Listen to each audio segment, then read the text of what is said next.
Hello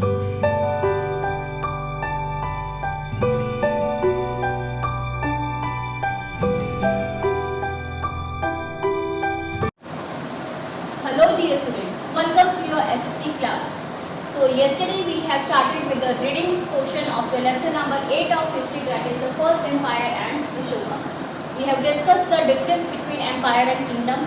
Then we have discussed about the sources of this Mauryan dynasty, that is Arthashastra we have discussed. The two books we get the sources, traces in. Then we have discussed about Indica. We have discussed about Ashoka's edicts, that is on rock pillars. And we have discussed about the fourth source, that is coins. After that we have taken each Mauryan ruler one by one. We have discussed the first Mauryan ruler or emperor, you can say, that was Chandragupta Maurya. We have also discussed about his teacher Chanakya. We have discussed about his son Bindusara, and we have started with his son Bindusara's son, that is Ashoka.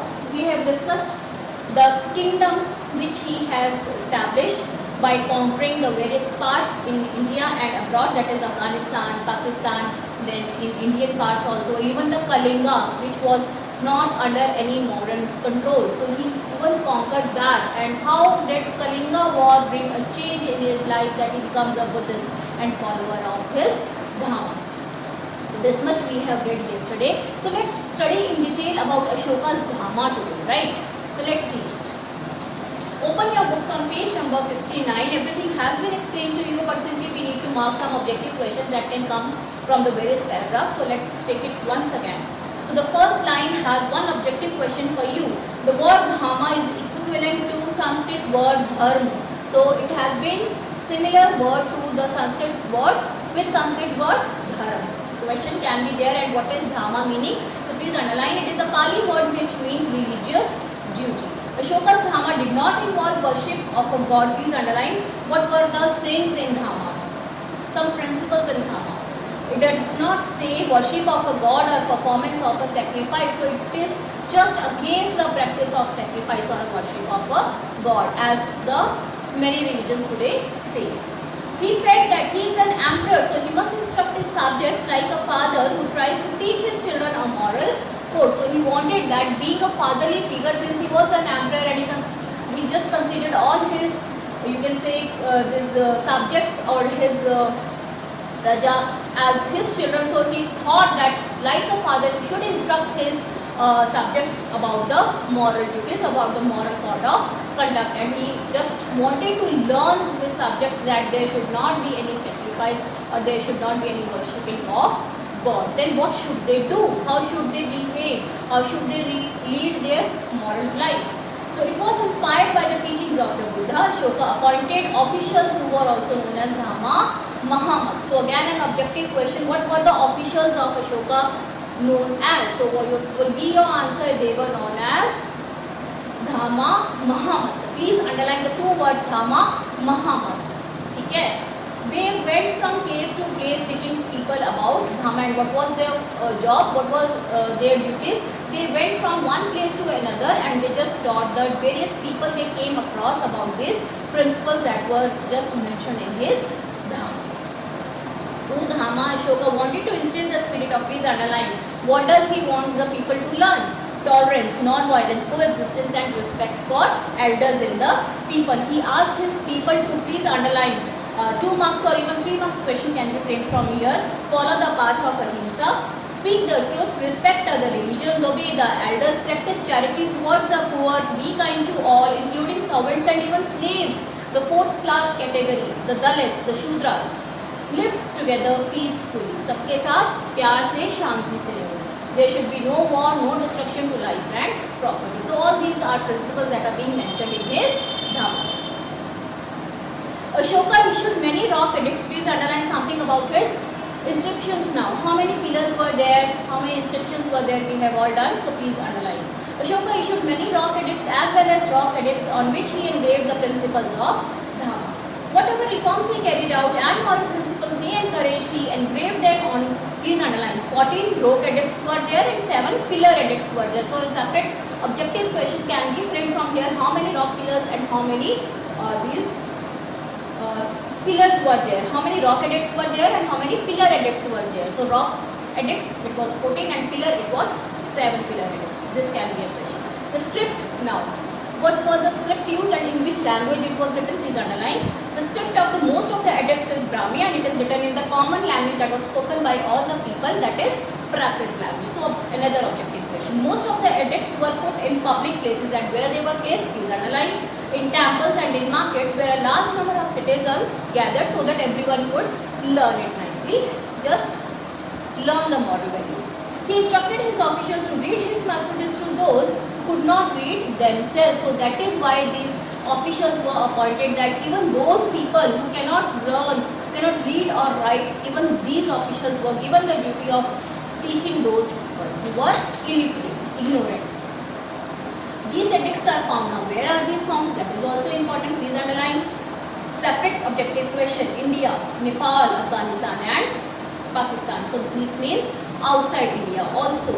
To propagate Dhamma in distant lands of Sri Lanka, that is Sri Lanka, Egypt and Syria, Greece, Ashoka sent his trained messengers. So many countries outside India has also been sent the messengers or these officials too. So he also even taught the people of these foreign countries. So many countries names are there. Please underline. Where did he spread his teachings? Where did he spread his principles of Dhamma? Now Ashoka's message to his subjects, अपनी जनता के लिए, अपनी साम्राज्य के लिए उसके क्या views थे? What was the message for these people? So let's see one by one. We'll take up very important 3 marks question or even 5 marks question can be framed from here.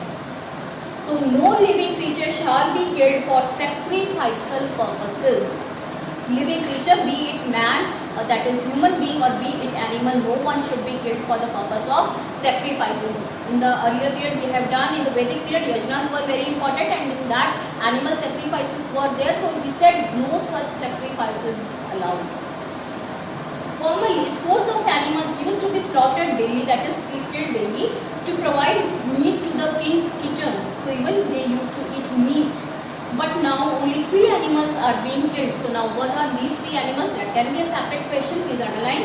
2 peacocks with 1 deer. So these only 3 animals are allowed to have the flesh of these 3 animals in the meat. That is 2 peacocks and 1 deer.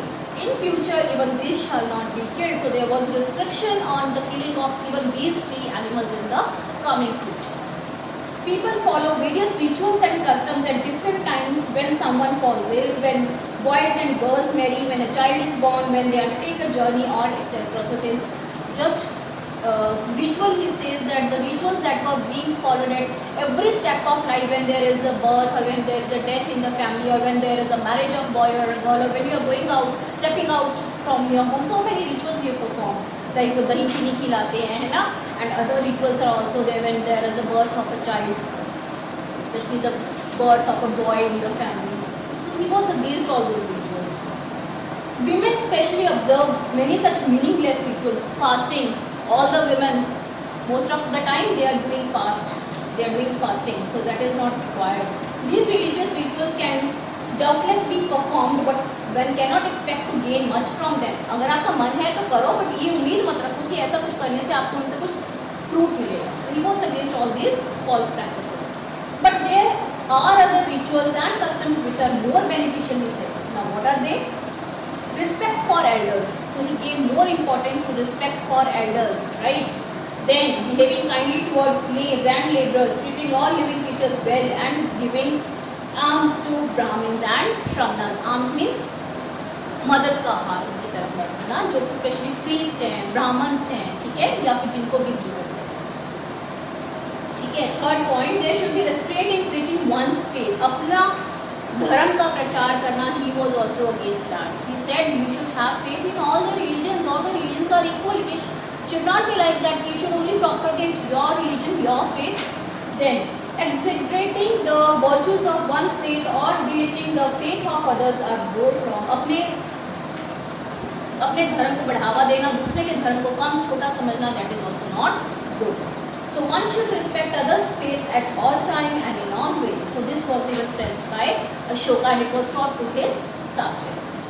A person who praises his own faith and derides the faith of others is actually bringing his faith into disrepute. Thus one must try to understand the main teachings of each faith and respect them. So he says that all the faiths are equal. We should learn all faiths very nicely and try to imbibe something from all the faiths. And it is not good that we should only learn about your faith, belief.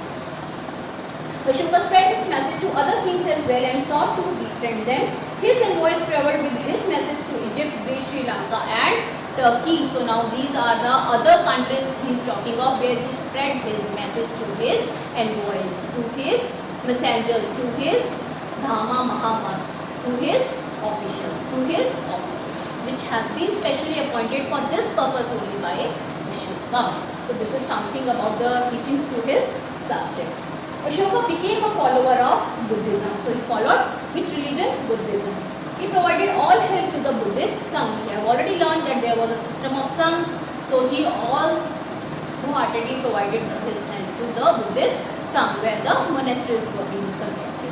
He also visited Buddha's birthplace called Lumbini. We have already done where he was born in Lumbini. So he also even went there and where it is situated in the present day Nepal. So he went to his birthplace to find more, to research more, and he followed the path of Buddhism.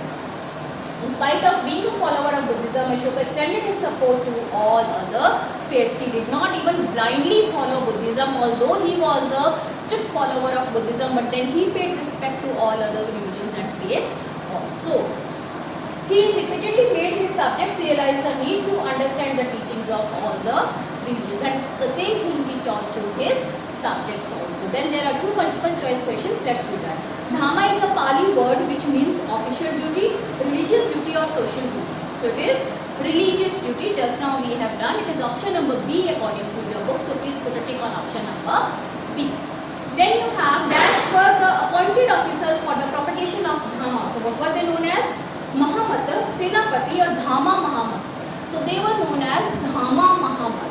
So they were the appointed officers for the propagation of especially the Dhamma. So they were known as Dhamma Mahamat, and it is option number C according to your books, right? Okay. Then from the edicts of Ashoka, something about the welfare function. It was not only this much that he has done. He has become so famous because he has done many good works also. Many welfare services has been done by Ashoka for his subjects, for his people of his kingdom, of his empire. So let's see what are they. So separate question can be asked on that also. From the edicts of Ashoka, it is clear that he was deeply concerned about the welfare of the people of his empire. And what works were done by him? We have already done that. Ashoka planted trees on both the sides of the roads and even built roads. For travelers, he constructed rest houses, that is you can say dharamshalas. Along the roadside, he built hospitals for human beings as well as for animals. So for him, all living creatures, they had life, and he was so considerate about all the living beings. A large number of wells were also dug. Obviously, water was also important. Ashoka regularly visited his subjects and tried to solve their problems as a good king does.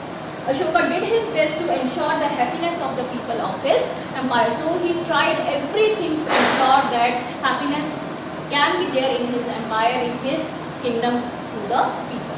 Then we have something about his administration, then his army and revenue system, and then decline, and then Great Wall of China that will be taking up tomorrow.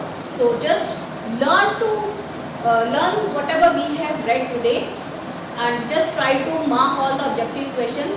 Just try to learn them also, because content based is always there in your exams. And then please don't leave any multiple choice questions from the book, or fill ups or true and false wherever it can be framed, because these things, they are very, very scoring. And I have seen when I check your papers that you leave some of the content based questions because we don't read the chapter nicely and we don't learn them at time. So please don't do it. Whatever is marked, second time we are taking this reading part just because, so that you know where each question can be framed. So it is for your benefit. Just mark them and try to learn them. So that's all for today. Thanks for watching.